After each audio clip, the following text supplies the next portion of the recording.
मित्रांनो, स्पर्धा परीक्षेचा अभ्यास करणाऱ्या सर्व मित्रांना आनंदाची बातमी की महाराष्ट्र शासनाच्या सार्वजनिक बांधकाम विभागाअंतर्गत विविध पदांची भरती निघालेली आहे। आपण पाहणार आहोत की सार्वजनिक बांधकाम विभागाअंतर्गत नेमकी रिक्त पदे किती आहेत, तर त्याचा संवर्ग कोणता आहे, रिक्त पदांची संख्या काय आहे, अभ्यासक्रम कसा असणार आहे, निवड प्रक्रिया कशी होणार आहे। चला तर मग आपण पाहूया। नमस्कार मित्रांनो, गौरवी इन्फोटेक या आपल्या युट्यूब चॅनलवरती स्वागत आहे। तर आता आपण सार्वजनिक बांधकाम विभागाची जाहिरात सविस्तररित्या पाहूया। बघा, महाराष्ट्र शासनाच्या सार्वजनिक बांधकाम विभागाअंतर्गत खालील 14 संवर्गातील एकूण 2109 पदांच्या सरळ सेवा भरतीकरिता मुख्य अभियंता सार्वजनिक बांधकाम प्रादेशिक विभाग मुंबई कार्यालयाकडून महाराष्ट्रातील जिल्हा केंद्रावर ऑनलाईन परीक्षा घेण्यात येईल। तर मित्रांनो, महाराष्ट्र शासनाच्या सार्वजनिक बांधकाम विभागाअंतर्गत एकूण 14 संवर्गातील पदे आहेत। तर ती किती 2109 पदांची त्यांनी जाहिरात काढलेली आहे। मित्रांनो, तर आता आपण एकूण रिक्त पदे कोणती आहेत, त्यांची रिक्त पदांची संख्या आणि वेतन श्रेणी पाहणार आहोत। चला तर मग हे बघा, एक नंबरचे पद आहे कनिष्ठ अभियंता स्थापत्य। त्याची वेतन श्रेणी आहे 41,800 ते 1,32,300 आणि एकूण रिक्त पदे जी आहेत ती 532 आहेत। नंबर 2 नंबरचे पद जे आहे ते कनिष्ठ अभियंता विद्युत। त्याची पण वेतन श्रेणी 41,800 ते 1,32,300 आहे। एकूण पदे रिक्त आहेत ती 55 आहेत। तर नंबर 3 चे पद आहे कनिष्ठ वास्तुशास्त्रज्ञ। त्याची वेतन श्रेणी 41,800 ते 1,32,300 आहे आणि एकूण पदे जी आहेत ती 5 आहेत। नंबर 4 चे पद आहे स्थापत्य अभियांत्रिकी सहाय्यक। तर त्याची वेतन श्रेणी आहे 25,500 ते 81,100। तर एकूण पदे आहेत 1,387। नंबर 5 चे पद आहे लघुलेखक उच्च श्रेणी। त्याची वेतन श्रेणी आहे 44,900 ते 1,42,400। पदे रिक्त जी आहेत ती लघुलेखक उच्च श्रेणीची रिक्त पदे ही एकूण 6 आहेत। आता परिमंडळाने हे वेगवेगळे आहेत, ते तुम्ही जाहिरात तुम्हाला लिंक मध्ये देणार आहे, ते तुम्ही व्यवस्थितरित्या पाहून घ्या। नंबर 6 चे जे पद आहे ते लघुलेखक निम्न श्रेणी। याची वेतन श्रेणी आहे 41,800 ते 1,32,300। तर रिक्त पदे एकूण जी आहेत ती एकूण 2 आहेत। तर नंबर 7 चे पद आहे उद्यान पर्यवेक्षक। त्याची वेतन श्रेणी 35,400 ते 1,12,400 आहे। तर एकूण रिक्त पदे जी आहेत ती 12 आहेत। तर नंबर 8 चे पद आहे सहाय्यक कनिष्ठ वास्तुशास्त्रज्ञ। वेतन श्रेणी आहे 32,000 ते 1,16,000 आणि रिक्त पदांची संख्या ही आहे 9 आहे। 9 नंबरचे पद जे आहे ते स्वच्छता निरीक्षक। त्याची वेतन श्रेणी आहे 25,500 ते 81,100। रिक्त पदांची संख्या ही 1 आहे। 10 नंबरचे पद जे आहे ते वरिष्ठ लिपिक। त्याची वेतन श्रेणी जी आहे ती 25,500 ते 81,100 आहे। वरिष्ठ लिपिकांची रिक्त पदांची संख्या जी आहे ती एकूण 27 आहे। आता परिमंडळाने वेगवेगळे पद आहेत, तुम्ही लिंक मध्ये जाहिरात व्यवस्थित पाहून घ्या। तर नंबर 11 चे पद आहे प्रयोगशाळा सहाय्यक। त्याची वेतन श्रेणी आहे 21,700 ते 69,100। रिक्त पदांची संख्या ही एकूण 5 आहे। तर नंबर 12 चे पद आहे जे वाहन चालक। त्याची वेतन श्रेणी आहे 19,900 ते 63,200। रिक्त पदांची संख्या ही 2 आहे। नंबर 13 चे पद जे आहे ते स्वच्छक। त्याची वेतन श्रेणी 15,000 ते 47,600 आहे। रिक्त पदांची संख्या ही 32 आहे। तर नंबर 14 चे पद आहे शिपाई। शिपाईची वेतन श्रेणी ही जी 15,000 ते 47,600 आहे। शिपाई या पदांची रिक्त पदांची संख्या ही 41 आहे। परिमंडळाने वेगवेगळे आहेत, ते तुम्ही व्यवस्थितरित्या दिलेली जाहिरात दिलेली लिंक आहे, तुम्ही पाहून व्यवस्थितरित्या ज्या काही पदसंख्या तुम्ही पाहून घ्या। आता आपण पाहणार आहोत परीक्षा दिनांक कोणती असणार आहे पीडब्ल्यूडी ची। याबाबतची माहिती mahapwd.gov.in या संकेतस्थळावर उपलब्ध करून देण्यात येईल। तसेच उमेदवारांच्या प्रवेशपत्राद्वारे कळवण्यात येईल। मित्रांनो, सार्वजनिक बांधकाम विभागाच्या विविध पदांसाठी जी काही वयोमर्यादा आहे ती आता आपण पाहणार आहोत। ते बघा, अमागास प्रवर्गासाठी जे काही पदे आहेत त्यांच्यासाठी किमान वयोमर्यादा ही समान आहे। किमान वयोमर्यादा ही 18 वर्ष आहे। तर कमाल वयोमर्यादा आपण पाहणार आहोत। अमागास प्रवर्गासाठी 40 वर्ष ही कमाल वयोमर्यादा आहे। तर मागासवर्गीय, अनाथ, आर्थिकदृष्ट्या दुर्बल घटक यांसाठी कमाल वयोमर्यादा 45 आहे। प्रावीण्यप्राप्त खेळाडूंसाठी कमाल वयोमर्यादा ही 45 आहे। माजी सैनिक, मागासवर्गीय, अनाथ, आर्थिकदृष्ट्या दुर्बल घटक यांच्यासाठी कमाल वयोमर्यादा जी आहे ती 40 वर्षे प्लस सैनिक सेवेची कालावधी प्लस 3 वर्षे अशी आहे. तर दिव्यांग उमेदवारांसाठी कमाल वयोमर्यादा ही 45 आहे. प्रकल्पग्रस्त आणि भूकंपग्रस्त यांच्यासाठी 45 वर्षे कमाल वयोमर्यादा आहे. तर पदवीधर अंशकालीन उमेदवारासाठी 55 वर्ष कमाल वयोमर्यादा देण्यात आलेली आहे. मित्रांनो, आता आपण सार्वजनिक बांधकाम विभागाच्या विविध पदांसाठी जे काही परीक्षा होणार आहे त्या परीक्षेचे स्वरूप व त्या अनुषंगाने ज्या काही सूचना आहेत त्या आपण पाहणार आहोत विविध पदानुसार. तर आता याच्यामध्ये पद आहे कनिष्ठ अभियंता. याचा परीक्षेचा कालावधी हा जो आहे तो 90 मिनिटे असणार आहे.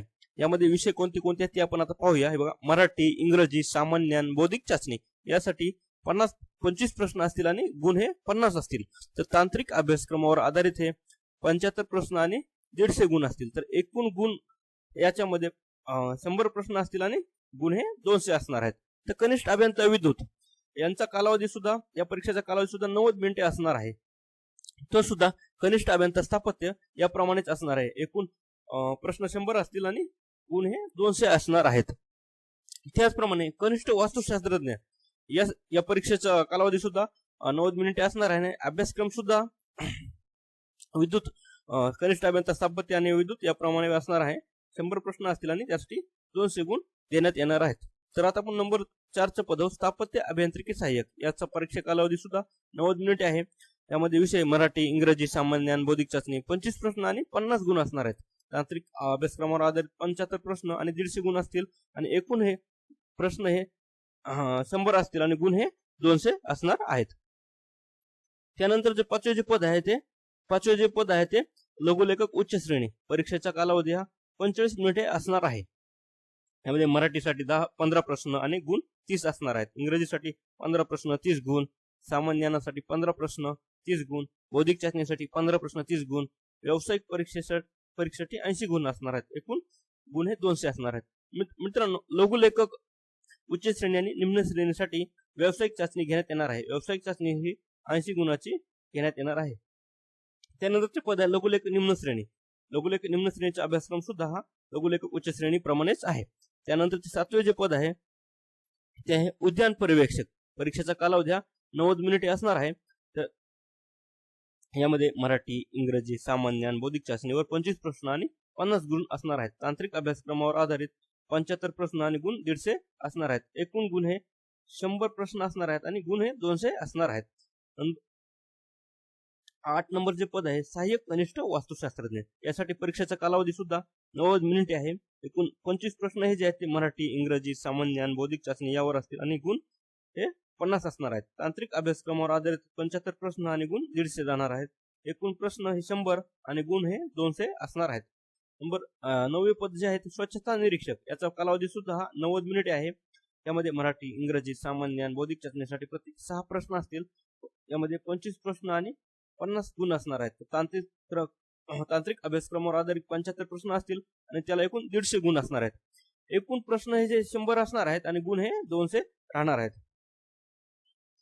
10 नंबरचे पद जे आहे ते वरिष्ठ लिपिक असणार आहे. यामध्ये मराठीसाठी 25 प्रश्न 50 गुण, इंग्रजीसाठी 25 प्रश्न 50 गुण, सामान्य ज्ञानासाठी 25 प्रश्न 50 गुण, बौद्धिक चाचणीसाठी 25 प्रश्न आणि 50 गुण. एकूण 100 प्रश्न असणार आहेत आणि गुण हे 200 राहणार आहेत. 11 नंबरचे पद जे आहे ते प्रयोगशाळा सहाय्यक. यासाठी 90 मिनिटांचा कालावधी राहणार आहे. त्यामध्ये मराठी, इंग्रजी, सामान्य ज्ञान, बौद्धिक चाचणी यावर प्रत्येकी 10 प्रश्न येणार आहेत. एकूण 40 प्रश्न आणि गुण हे 80 राहणार आहेत. तर तांत्रिक अभ्यासक्रमावर आधारित भौतिक शास्त्रज्ञ, रसायनशास्त्रज्ञ, भूविज्ञान, कृषी विज्ञान प्रत्येक 15 प्रश्न राहणार आहेत. त्यामध्ये 60 प्रश्न असतील आणि एकूण गुण 120 असतील. एकूण गुण याच्यामध्ये 200 राहणार आहेत. तर प्रश्न हे एकूण 100 राहणार आहेत. आता नंबर 12वे जे पद आहे ते वाहन चालक. परीक्षेचा कालावधी 45 मिनिटे राहणार आहे. मराठीसाठी मध्ये 15 प्रश्न आणि 30 गुण, इंग्रजीसाठी 15 प्रश्न 30 गुण, सामान्य ज्ञानासाठी 15 प्रश्न आणि 30 गुण, बौद्धिक चाचणीसाठी 15 प्रश्न आणि 30 गुण. हे बघा, वाहन चालक याची सुद्धा व्यावसायिक चाचणी 80 गुणाची घेण्यात येणार आहे आणि एकूण गुण हे 200 राहणार आहेत. नंबर 13वे जे पद स्वच्छक. या परीक्षेचा कालावधी 90 मिनिटे राहणार आहे. मध्ये मराठीसाठी 25 प्रश्न 50 गुण, इंग्रजीसाठी 25 प्रश्न 50 गुण, सामान्य ज्ञानासाठी 25 प्रश्न 50 गुण, बौद्धिक चाचणीसाठी 25 प्रश्न 50 गुण आणि एकूण 100 प्रश्न आणि 200 गुण राहणार आहेत. आता नंबर 14वे जे शेवटचे पद आहे त्यासाठी परीक्षेचा कालावधी हा 90 मिनिटे राहणार आहे. यामध्ये 25 प्रश्न हे मराठीसाठी असतील आणि एकूण गुण 25 प्रश्नाला 50 देण्यात येणार आहेत. इंग्रजीसाठी 25 प्रश्न आणि गुण हा 50 देण्यात येणार आहेत. सामान्य ज्ञानासाठी 25 प्रश्न आणि गुण 50. बौद्धिक चाचणीसाठी 25 प्रश्न आणि 50 गुण. एकूण गुण 100 प्रश्न असणार आहेत आणि गुण हे 200 राहणार आहेत. मित्रांनो, सार्वजनिक बांधकाम विभागाच्या विविध पदांसाठी परीक्षेचे स्वरूप कसे असणार ते आपण आता पाहणार आहोत. परीक्षा ही ऑनलाईन पद्धतीने घेण्यात येणार आहे. परीक्षेच्या प्रश्नपत्रिका वस्तुनिष्ठ बहुपर्यायी स्वरूपाच्या असतील. प्रश्नपत्रिकेतील प्रत्येक प्रश्नात अधिक 2 गुण ठेवण्यात येतील. तर मित्रांनो, तुमची परीक्षा ही जी आहे ती कॉम्प्युटरवर घेण्यात येणार आहे, ती ऑनलाईन राहणार आहे. प्रत्येक प्रश्नाला हे 2 गुण असणार आहेत. आणि बघा, गुणवत्ता यादीमध्ये अंतर्भाव करण्यासाठी उमेदवारांनी एकूण गुणांच्या किमान 45% गुण प्राप्त करणे आवश्यक राहील. आणि प्रश्नपत्रिकेतील प्रश्नाबाबत उमेदवारास काही हरकत असल्यास प्रति प्रश्नास 100 रुपये इतके शुल्क आकारले जाईल. तसेच परीक्षेच्या समाप्ती दिनांकापासून 7 दिवसाच्या आत प्राप्त हरकती विचारात घेण्यात येईल. मित्रांनो, आता आपण सार्वजनिक बांधकाम विभागाच्या विविध पदांसाठी कोणकोणती कागदपत्रे लागणार आहेत ती आता पाहूया. ही आपल्याला कागदपत्रे जी आहेत ती आपल्याला ऑनलाईन अपलोड करायची आहेत. नेमकी कोणती कागदपत्रे आहेत जी तुमच्या पदासाठी जी लागू असलेली आहेत ती तुम्हाला डॉक्युमेंट अपलोड करायचे आहेत. यामध्ये अर्जातील नावाचा पुरावा, यामध्ये SSC अथवा तत्सम शैक्षणिक अर्हता, वयाचा पुरावा, शैक्षणिक अर्हता इत्यादीचा पुरावा, सामाजिक दृष्ट्या मागासवर्गीय असल्याबाबतचा पुरावा, EWS चे तुमचे प्रमाणपत्र येथे आवश्यक आहे. आर्थिकदृष्ट्या दुर्बल घटक असल्याबाबतचा पुरावा, अर्ज सादर करण्याच्या अंतिम दिनांकास वैध असलेले नॉन क्रिमिनल प्रमाणपत्र, पात्र दिव्यांग व्यक्ती असल्याचा पुरावा, पात्र माजी सैनिक असल्याचा पुरावा, खेळाडू आरक्षणासाठी पात्र असल्याचा पुरावा, अनाथ आरक्षणासाठी पात्र असल्याचा पुरावा, प्रकल्पग्रस्त आरक्षणासाठी पात्र असल्याचा पुरावा, त्यानंतर भूकंपग्रस्ताचा आहे, अंशकालीन पदवीधर कर्मचारी आरक्षणासाठी पात्र असल्याचा पुरावा, SSC नावात बदल झाल्याचा पुरावा, लहान कुटुंबाचे प्रमाणपत्र, अनुभव प्रमाणपत्र. अशा प्रकारे ही जी काही डॉक्युमेंट आहेत तुम्हाला अपलोड करणे आवश्यक आहेत. आता आपण सार्वजनिक बांधकाम विभागाच्या विविध पदांसाठी परीक्षा शुल्क काय असणार आहे ते आता आपण पाहणार आहोत. खुल्या प्रवर्गासाठी 1000 रुपये, तर मागासवर्गीय, अनाथ, दिव्यांग प्रवर्गासाठी उमेदवाराच्या प्रवर्गासाठी हे 900 रुपये ही परीक्षा शुल्क आकारले जाणार आहे. तर माजी सैनिक, दिव्यांग माजी सैनिकांना परीक्षा शुल्क आकारले जाणार नाहीत.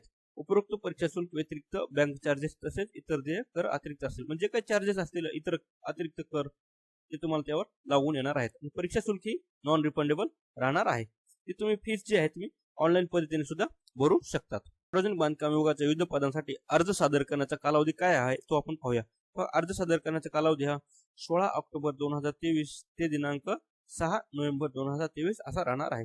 परीक्षा शुल्क भरण्याचा अंतिम दिनांक हा 16 ऑक्टोबर 2023 ते 7 नोव्हेंबर 2023 असणार आहे. परीक्षेचा दिनांक व कालावधी हा mahapwd.gov.in संकेतस्थळावर उपलब्ध करून देण्यात येणार आहे.